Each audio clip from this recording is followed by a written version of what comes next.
भगवान, मैंने ऐसा कौन सा अपराध कर दिया कि मेरी मांग में सिंदूर किसी इंसान का नहीं, एक तोते का भर दिया गया।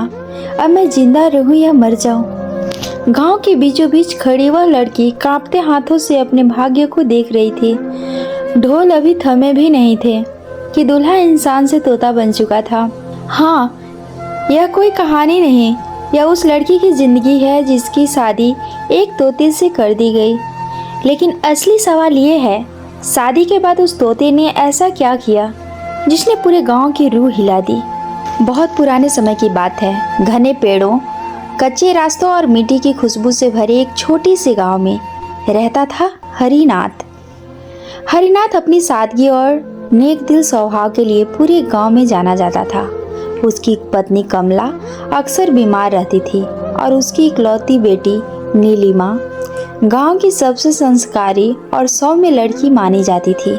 नीलिमा के चेहरे पर हमेशा शांति रहती, लेकिन उसकी जिंदगी में संघर्ष कम नहीं थे। हरिनाथ सुबह अंधेरे में उठकर खेतों में चला जाता, दिन भर मेहनत करता और शाम को थका हारा लौटता। घर की सारी जिम्मेदारी नीलिमा पर थी।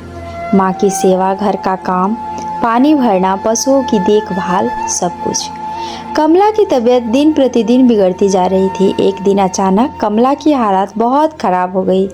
उसकी सांसें तेज थी और आंखें बूझी सी लग रही थी। नीलिमा उसका हाथ पकड़े बैठी थी। बेटी, कमला ने कमजोर आवाज में कहा, अब शायद मेरा समय पूरा हो गया है। नीलिमा का कलेजा कांप उठा। वह दौड़कर खेत में गई, लेकिन जब तक हरिनाथ घर पहुंचा, बहुत देर हो चुकी थी। कमला इस दुनिया को छोड़कर जा चुकी थी। उस दिन के बाद घर की रौनक खत्म हो गई। हरिनाथ अंदर से टूट चुका था। नीलिमा खुद दुख में थी, लेकिन पिता के लिए मजबूत बनी रही। कुछ महीनों बाद हरिनाथ ने बेटी की शादी की बात छेड़ी। नीलिमा ने मना किया। पिताजी, मैं आपको अकेला छोड़कर नहीं जाना चाहती। लेकिन पिता ने समझाया, बेटी, माँ बाप का कर्तव्य है बेटी का घर बसाना। शादी तय हुई। लड़का पास के गांव के जमींदार का बेटा, नाम था राघव। शादी का दिन आया।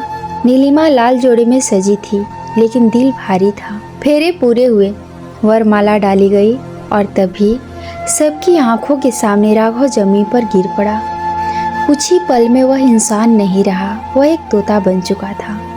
पूरा मंडप चीख पुकार से भर गया। कोई इसे अपशगुन कह रहा था तो कोई लड़की को दोष दे रहा था। हरिनाथ अवाक रह गया, लेकिन समाज के डर से फैसला सुना दिया गया, अब यही तुम्हारा पति है। नीलिमा चुप रही। आंसुओं के साथ उसने उस तोते को स्वीकार कर लिया। ससुराल में उसका जीवन और कठिन था। ताने, फुसफुसाहटें, तिरछी निगाहें, लेकिन नीलिमा ने हार नहीं मानी। वह रोज रात तोते को दाना देती, उससे बातें कर उसके दुख को महसूस करती। रातों में वह अकेले बैठकर कहती, अगर भगवान ने तुम्हें मेरी किस्मत लिखा है तो मैं इस रिश्ते को निभाऊंगी।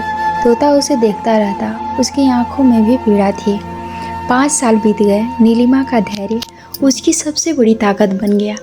एक दिन घर पर एक साधु आए। उन्होंने भोजन किया और अचानक पूछा, बेटी तुम्हारे पति कहाँ हैं? नीलिमा की आंखें भर आई। उसने तोते की ओर इशारा किया। साधु ध्यान में चले गए। कुछ क्षणों बाद तोते ने इंसानी आवाज में बोलना शुरू किया।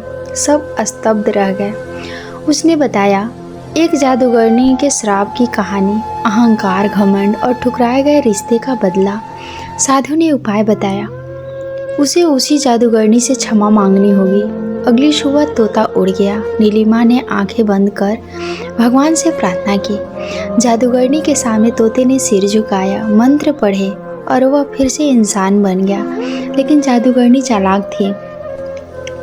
जब वह उसके घर पहुंची तो साधु द्वारा खींची गई रक्षा रेखा ने उल्टा प्रभाव किया। जादूगरनी और उसकी बेटी दोनों तोते बनकर उड़ गई। श्राप टूट चुका था। नीलिमा और राघव फिर से विवाह बंधन में बंधे। इस बार डर नहीं, बल्कि सम्मान के साथ घर से विदा हुई। यह कहानी आज भी सिखाती है, यह सच्चा प्रेम, धैर्य और त्याग होता है, वहाँ कोई भी अभिशाप टिक नहीं पाता।